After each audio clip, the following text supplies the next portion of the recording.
I'm Shar Banerjee, and this is Books That Built Me. I'm an ex-executive turned to leadership coach, specializing in people managers. My job is to get people out of that manager headspace and into their leadership growth space. I typically work with clients to build their leadership DNA and self-leadership muscles in group programs or one-to-one coaching. But on this show, we dive deep into the stories of other leaders. And it all starts with a book that they believe has really influenced their decisions, and these book lessons are now lifelong lessons. Welcome to Books That Built Me. Today, I'm in conversation with Danelle Almaraz, and in today's episode, we're going to be discussing this book right here, which is titled Schools on the Move, which is all about leading coherence for equitable growth, written by Jay Westover and Christopher Steinhauser. I'm so glad you could join us. Here we go.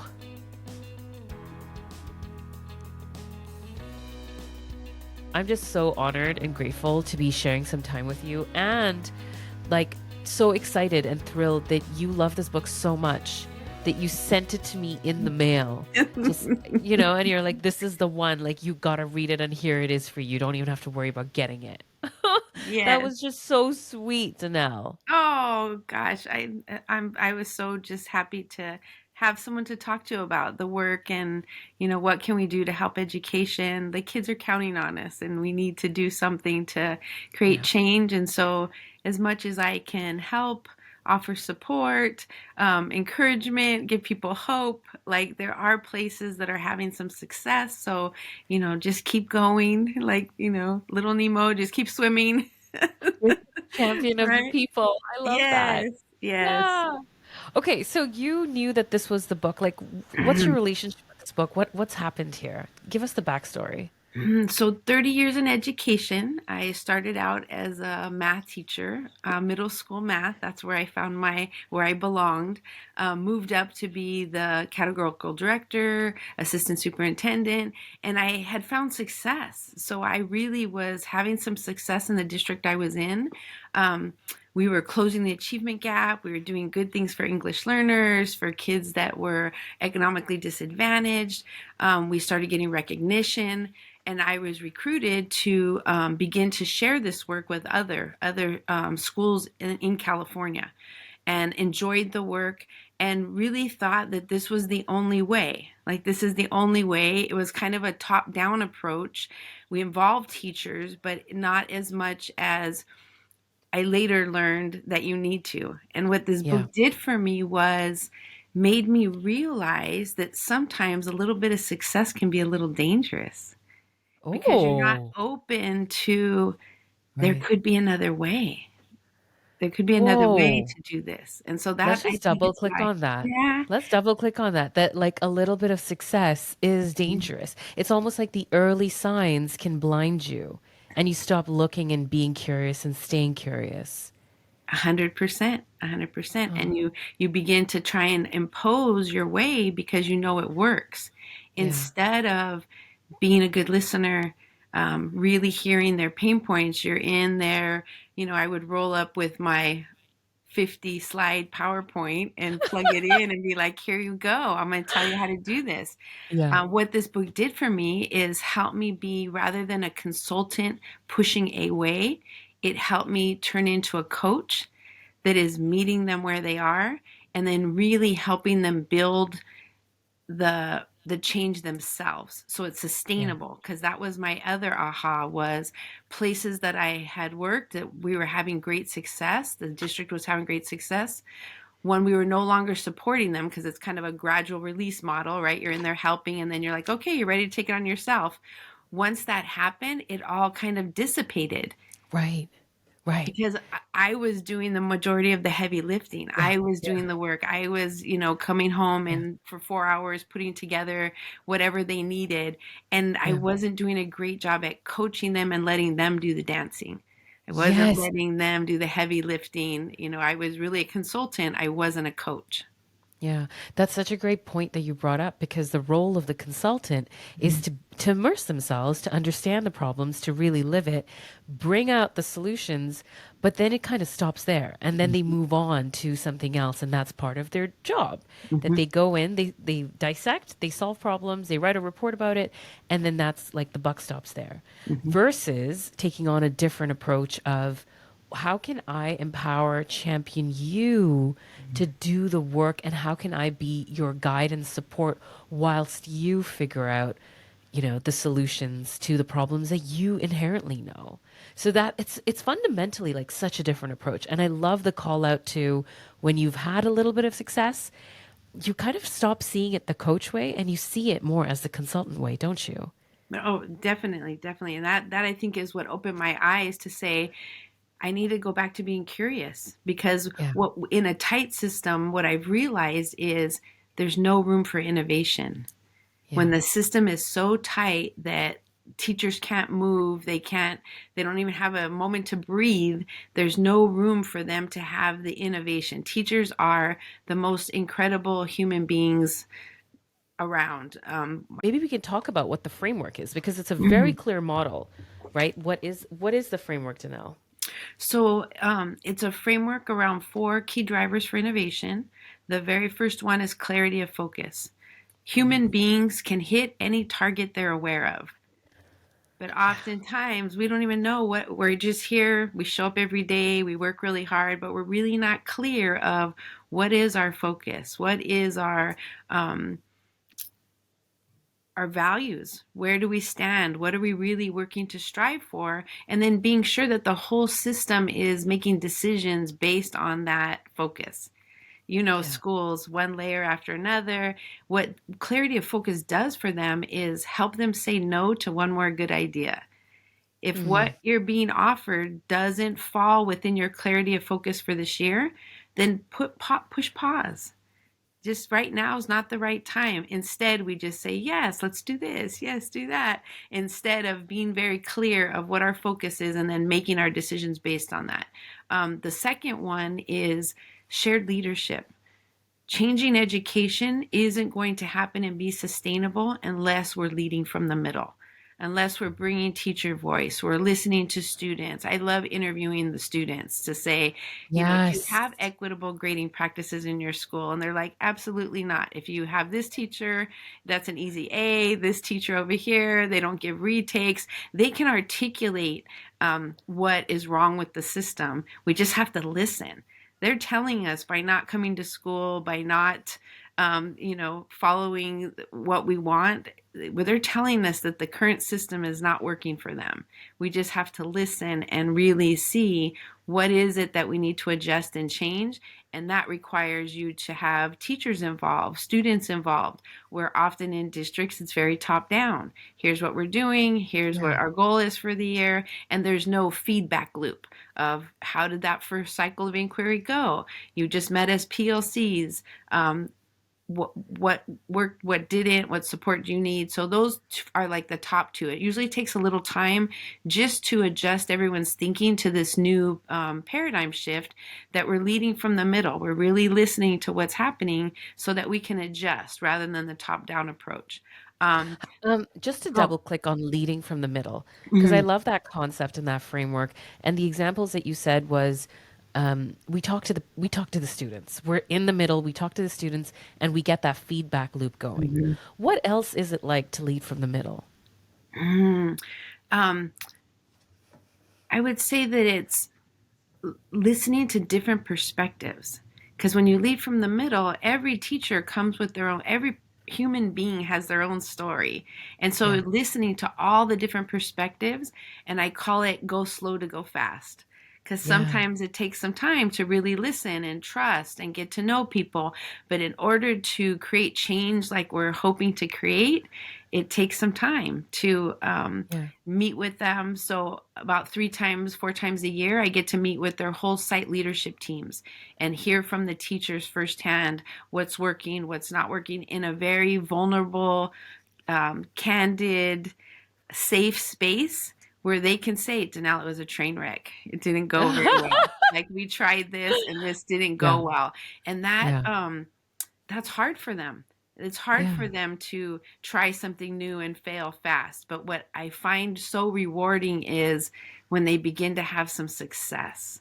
When Yeah. they come in and they're happy and they're smiling and they're feeling empowered, heard, they're unstoppable. Once you give them all kind of a common goal and that we're all working towards, and they begin to see that little glimmer. I'll give you an example. I had a continuation school. I don't like the word continuation school just from the gate, right? It has a wrong vibe, but they were struggling because they had their apex period where kids work on credit recovery at the very end of the day. And they were finding kids Okay. were coming late to school, attendance was bad, they weren't completing their apex assignments. So they decided to move sixth period to first period and turn it into like a mentorship. So rather than you're just independent working on your assignments, some are independent, but some are meeting with me to say what's going on, how are you doing, what have you completed, what do you need help with. In a 4 week period, I came back and said, how did that go? We tried it, and they're like, it felt pretty good, Danelle. We're feeling like we're getting a little closer to the kids. The tardy problem seems to be dwindling. And we pulled the data to say how much, what kind of increase did we have in the apex assignments completed. 70% increase in the assignments completed in a 4 week Yeah. period. Yeah. And they were like, Amazing. oh my gosh, like it felt Yeah. good, but I want them Yeah. to know thy impact. Is Yeah. it really moving the needle? And when they realize that, let's do it again. Let's do it again for another 4 to 6 weeks, Right. right? And now everything just seems to be growing. That little success, that little Yeah. celebration really kind of put them on a great trajectory for the rest of the year. So I that love I that. think is the part, the Yeah. shared leadership part, where I often have coached principals, superintendents, district office folks, but seeing the teachers happy and seeing them excited about what they're doing and that they get to choose what their inquiry cycle is about. What do you want to work on? Rather than the old consultant way, I would come Right. in and say, here's what I recommend. Here's what you should be doing. Instead, I get to sit back and say, what do you want to work on? What would you Yeah. like to improve? What problems of practice would you like to attack together? And it Wow. just has a different feel. Yeah. And this framework is about clarity of focus, shared leadership. There's a few others, which Mhm. is collective expertise, continuous improvement, and generally just being collaboratively questioning everything, like holding that question at the center of is it working? How can we be better? What else is out there? Dot dot dot dot dot. Mhm. And so this framework sounds like to be at the heart of every new opportunity for improvement. Is that how you think about it when you go into a space that is looking for improvement? You bring this framework into that conversation off the get-go? Yeah, from the beginning. So from the beginning, just to help them see that there is a way. It's even now expanded to helping schools in Africa, right? So Yeah. in Africa, we have what I call edupreneurs. We have these young people that are part of an organization called 1 Million Teachers, and they have ideas. And they're like, Danelle, where do we even begin? And so just helping them see that framework of, okay, what is it you're trying to accomplish? What's your clarity of focus? For Yes. them, being that they're a solopreneur, their goal is to share their idea with as many people as possible. So that's kind of their shared leadership bucket. And then collective expertise of what would success look like, right? What are we trying to accomplish? And then every 4 to 6 weeks, I sit with them and say, how'd that go? What's going well? What are your challenges? Where have you had success? Um, to help them not only have something that's sustainable, but scalable, right? So if Yes. it's a great idea, how do we get it to more schools? How do we get it to more kids in little villages in Nigeria, right? How do we do this? And so there's a lot of them out there. They just need some guidance and it's almost like the rails. We want you to be innovative, but we really want you to kind of follow this guideline so that you can Yeah. keep improving. It's like try it, fail fast, try something else. What are you going to do? What are you going to do different? And the part that's probably the hardest for everyone in Mhm. schools, whether it's in Africa or Iowa or Kansas or California, is not being tied to the how. Right. Oh, let's talk about that more. right? You not don't have Yeah. to really have a how. You just have to be clear on where you want to go, what Yeah. clarity of focus of what we're trying to do, and Yeah. then you begin to try things. And a lot Yeah. of times we stay frozen and stuck because we're not Yeah. sure of the how. She's not Yeah. sure how she's going to provide literacy to all these little places in Yeah. Africa, but she knows what she wants to do. And so she's trying things. Oh, this didn't Yeah. work very well. Now we didn't get good signups. You know what really worked? We did a little 3-week boot camp and we had a great success. And so Yeah. we get too caught up in the how and we get a little stuck and frozen instead of Yes. just try something. Just try Yes. something. And then let's Yes. talk about how'd that go. The introduction of how actually also brings along its best friends, the saboteurs of what? That's not going to work. Huh? How is that going to actually make the difference? And so they're best friends, how and saboteurs, like they talk to each other all the time. And so Mhm. when you bring on the how into the conversation, that's when you kind of talked about stagnation. You slow down, you don't necessarily move as fast. It's because the doubt has crept in. And so Mhm. I really love how you say, be clear on what it is that you want and go Mhm. deeper into that clarity because the wisdom from that clarity will give you the way, as opposed to starting with, well, how do I do that from the onset? And Mhm. then that kind of leads to inaction.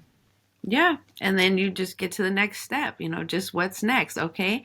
Got this far. Now, where do I go from here? And it really opens up where in the school system, we often blanket everyone has the same how. I want everyone using the same lesson design, everyone use the same book, everyone use that's no fun. There's no innovation. I would not like to teach in an Yeah. environment where I'm told you have to teach this book, you all have to teach it the same time, the same day. There has to be a little room for those moments where kids get excited about something and you get to travel down that path with them, and say, I don't know, let's see what that looks like.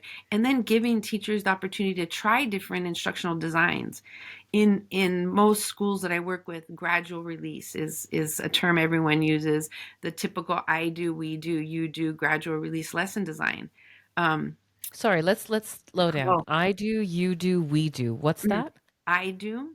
Like I model for you. So think of when you Okay. went to school, the teacher Yeah. would say, here's what we're about to learn. I'm going to show Yeah. you how to do this. Then you do a little we do where Okay. the students are doing a little, you're doing a little, you're helping. And then you get to the you do where now independently you're now doing the math problems or the Got it. project, whatever it might be. Got it. Yeah. I'm curious about one other part of the book where, the model's amazing, but they also talk about the other the other root causes for that impact growth. And they listed out four, which are very I think pertinent in any dimension of groups of people, teams, organizations, schools, what have you, right? And so it's called I don't exactly know what it's called, but here are the four things. One is climate, which is your beliefs, right? An outgrowth of beliefs and attitudes towards the work at hand. Then there's culture, which is the behaviors, and they're dependent on behavior and action towards the work at hand. Then there's capacity, which is directly related or connected to the confidence that you have in the ability to do the work. And then the heart of it is the coherence piece of it, which is the shared depth of understanding. Mhm. My question for you is when you look at the lens of the framework, you know what good looks like. You're like, let's get clear, let's share the leadership, let's lead from the middle, let's do that continuous feedback loop and like keep it going, keep it experimental. What happens in situations where the environment isn't ripe for disruption yet? Like, are Mhm. there situations when climate, culture, capacity are impacting your way of bringing the model into the heart and really leading from there? Yeah, what happens there? So it sometimes takes some time just to build some trust. So sometimes we don't even begin working with the schools. Sometimes I just spend time working with the district and building that culture, the climate, the trust, the coherence, because you're walking into a very chaotic system.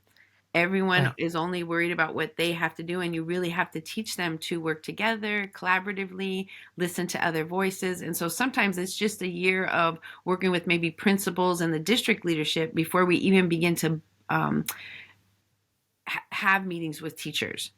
Because if Right. they don't have the culture, the climate, the capacity, and there's no coherence in the system, I feel like sometimes if we don't get that straight, I'm contributing to the chaos. instead of Right. helping, because now I'm just one more thing. I'm one more layer of innovated is coming to, oh, one more thing. Instead, I really try and begin to help shape their thinking, of things that have to adjust, even down to the words they use. Right. Down to principals saying, well, I don't know, it's something we have to do. The district said we have to do this. And so getting Right. them to change, words are insights to your belief systems. And so that really pits, it's like a blame game. Well, teachers, I Right. didn't really want to do this. The principal will say, the district made us do it.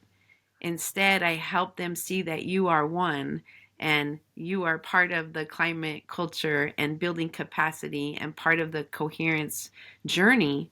So you have to be a we. This is my district. This is our district. It's not the district. It's not a top down approach, but it's different. To have a bottom up approach or leading from the middle has a different feel. And often it's difficult for people that are more top down leaders. And so just helping them, sometimes we read, like often we'll read the book together as kind of a book read Oh, and talk cool. about, yeah. So sometimes it doesn't start directly with the teachers. We do like we call it a benchmark of capacity study. So we'll go Yeah. in and you saw the rubrics and we'll, with the rubrics, I'll ask them, okay, where are you at clarity of focus? Here's the two critical success factors using data, and having a clear focus, and they'll rate themselves because sometimes they're like, no, we're fine. And then they Right. read and they're like, oh, we're not at the sustainable point.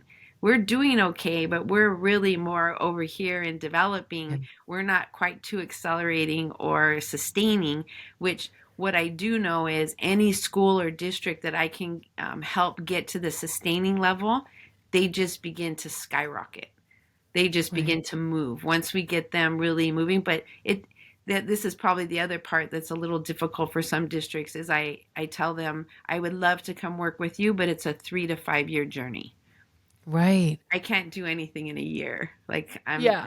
I can begin to build culture. I can begin to help with feedback loops and I can begin to assist, but it really takes 3 to 5 years to create change that's sustainable, Right. for a school or a district. And that's hard for most people to hear because Mm-hmm. when you're hurting and you need change, you just want to fix right away. Yeah, yeah. And And I often get, Danelle, just tell us what other districts do. And I said, but you're right. different. I can tell you, I Right. can share stories of what they did, but Yeah. you have to find your own path. Your path might be different, than how they got to the end of their journey. What I also find is there's oftentimes um, superintendents change, principals leave and go to another For district. sure. Leading Yeah. from the middle um, allows it to be sustainable. So, for an example, I just in a district, the superintendent went to another district, and the district staff, the principals, we all had a meeting, and they said, Danelle, you always talked about leading from the middle. We always listened, but now we get it. We're not waiting for the new superintendent to come to tell us what he or she thinks we should be doing. We know what we're doing. We are very clear on our focus. So we're going to keep moving until someone comes to fill that space. And then we're going to sit down and have a meeting and explain to them what we've been working on for the last 3 to 5 years. And so that's where it's different. Wow. Even principals, Wow. teachers will be like, oh, well, we got to wait for the new principal to come to tell us what they want. No, no. You've been working on something for 3 years. You're going to onboard them on Yeah. your way. This is how this Yeah. school works. Here's how we meet for PLCs. Here's what we talk about. Here's our inquiry cycles. And it's a different feel. It makes them Yeah. empowered. It makes them feel like they're really creating change instead of being stuck in a system where um, there's nothing they can do. They feel hopeless. Now they're beginning to feel like, oh, we get it. We get it now. We got a new principal. We've met with them. And the principal is so excited to walk into a system that's not so broken. Yeah, of right? course. Of course. It's a The like win-win. the burden of, "Oh my god, I gotta fix it all," is that's Mhm, a heavy one to wear. So to mhm, even walk into a system where they're like, "Let's walk you through how we're doing, and we're doing mhm, great, by the way. Here's the process and here's where we need you," is like the clarity even then in that mhm, dialogue and that exchange is probably so empowering for the giver and the receiver. mhm, There was something that you said about the shared middle or the mhm, shared leadership in the middle or leading from the middle. That just reminds me that the work that you do is really to give, I like to really provide access to leadership to everyone. mhm, You're not just a cog in the machine, like you are the co-creator of the realm, the world that you exist in. And that's what's really coming to mind is like everyone is so empowered and mhm, trusted to make decisions, to run with things, to speak openly, to be heard, to listen. mhm. And you're right, that does feel different. It actually feels magical, doesn't it? It really does when we get it in place. It's a little awkward at first because it's such a change in It's dynamic, different. It's right? different. And also just um, helping people learn to speak with kind candor. I tell them, tell me Yeah. anything you want, just say it nice. Just say it nice, Kind right? candor. Because oftentimes in districts and companies everywhere, it's blame game. Whose fault is Yeah. this? Why is this? Instead, they own it all. They try things, it worked, it didn't work, but then they get to have the success as well, right? If they do something and it doesn't go well, they have to own it. But the same token, they get to be the first one celebrating when something is going well. It just is a different feel when you get a school that really has like a site leadership team. Um, for example, I have a school, they on their own set up what I call learning rounds. They wanted to go visit other teachers. So they didn't wait for the principal. They just set it up. They're waiting for a new principal to come in. The principal had been promoted. And so they set up learning rounds to go visit teachers and give um, timely, specific, and inspiring feedback to their colleagues. They sent out an email saying, "Thank you for letting us visit. Here's all the things we learned." And then the other teacher said, "When can we do that? When can we go Wow. visit other colleagues?" Which is unheard of. A lot of times Yeah. teachers just go in their room and they close the doors and no one, but you cannot build collective expertise without building more lead learners. Wow. It's not You know what? possible. What I'm really curious about, Danelle, this book has changed the game for Mhm. you, for the people that you work with, all of that. Do you feel like this book has also impacted your personal life? I would say definitely because I kind Yeah. of run with the four key drivers in my personal life. I Do was you? always a yes person. I would say yes Right. to everyone. I have Yeah. now learned to be very clear of what I'm trying to do so that I Yeah. have the power to say, "Oh, I think that's a great idea, but it doesn't really fit into what I'm really working on personally at the moment." Yeah. And it Yeah. just seems that when you're very clear, it's almost like GPS. When you're very clear of where you're going, nothing can keep you from that path. You're just going to keep moving Yeah. forward. And shared leadership was something that I thought I was good at. What I realized was it was more me giving my ideas and getting them to do it the way I wanted. Right. I pride myself in being a very compassionate leader, but I realized after reading the book and experiencing it a little more, shared leadership's about letting go. It's Yeah. about letting them drive the ship. And so sometimes I sit there and I say, "Oh, I'm not sure about that. Like I've seen schools try that and they haven't had much success." And they'll say to me, "Danelle, we want to do it." And I say, "Okay." Before I would stay until I talk them out of it. Now I tell them, "Okay, let's try it, but here's the things you got to be cautious of. Here's the mistakes I've seen." That's a different feel. That was hard for me. That was hard for me to let them try something and know that I've seen it in the past and it didn't work very well. But that's where the curious part, I can't be so stuck in it didn't work over there. Maybe they're going to find a way to make it work. Maybe they're going to Yeah. come up with something that we didn't think about the last two times I've seen it tried. So I Yeah. don't I don't stop them now. I let them run with it. And then it's sometimes they'll be like, oh gosh, it happened just like you said. Like that didn't go very well. But then Yeah. they go back to the drawing board. But you have to Yeah. let them try. That's part of the shared leadership is you have to let them try. Even if you can't see if this is gonna work, let's try it. Let's see how it goes. That I think is for me personally was the next level of leadership, right? To really It let almost them sounds run like with it. parenting. You're such a passionate person when it Mhm. comes to this topic about improving schools and going right to the heart of what's happening and what's broken and how can we fix things. I'm curious about the birthplace of your passion. Like, how Mm, did you get started here? mm. I think the adults in the system are the best way to help the kids. For Yeah. me, it's all about the kids, but I'm about people. So I want to be sure the teachers, if the teachers are happy and I can help them feel empowered, they then in turn go and help the students be empowered. Um, I think partly it was for me. I grew up with a single mother, and school to her was you're going to college. Like there's no ifs, ands, Right. or buts. This was another one of my moments of, oh, I had some success with this. I have 5 children. I thought they all needed to go to college, and I pushed really hard to try and get them to college. And each one of them at a different time said, um, Mom, that worked for you, but this college is not for me. Right. And I was like, oh, one of them wanted to be an animator. He wanted to draw. No, no, you've got to go to college, like to me, because that's the path I Yeah. took and it worked for me. So I was just Yeah. trying to share with them what worked for me. Um, Yeah. and they had to tell me, like, this is my journey. This is my path. Yeah. And for me, I'm not seeing the benefit of my career that college is going to be helpful. So that was a hard pill to swallow, but that was another one of my moments to say, what are we doing for kids? The system we set up is for college bound. Like that, the whole system's A Right. to G, everything is you got to go to college.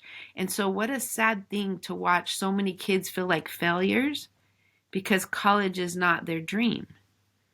And Right. so I began to see like, we really have to rethink what are we doing? What is it causing? Because I see a lot of unhappy children. I see a lot Yeah. of kids feeling like failures. And it's not, they're not failures, it's the system that's failing them, Yeah. right? We need to rethink what are we doing to these kids to tell them they're failing this class. And I want teachers to move back to being mentors of children rather than accountants of points, Oof. right? Mentors of children rather than accountant of points. That's it. Period. Right? Hard stop. Hard stop. Yeah. Yeah. And what I see is to the kids, they don't even understand. Like, I hear the teachers, well, I'll meet with them and they'll, no, we hate when they come and say to us, how many more points do I need for an A? Right. And I say, oh, I could feel your pain. Let me ask you a question. Do you mind if I ask a question? And they're like, no, what? And I go, have you ever said, make sure you do this assignment because it's worth a lot of points? And they're like, we've all said that.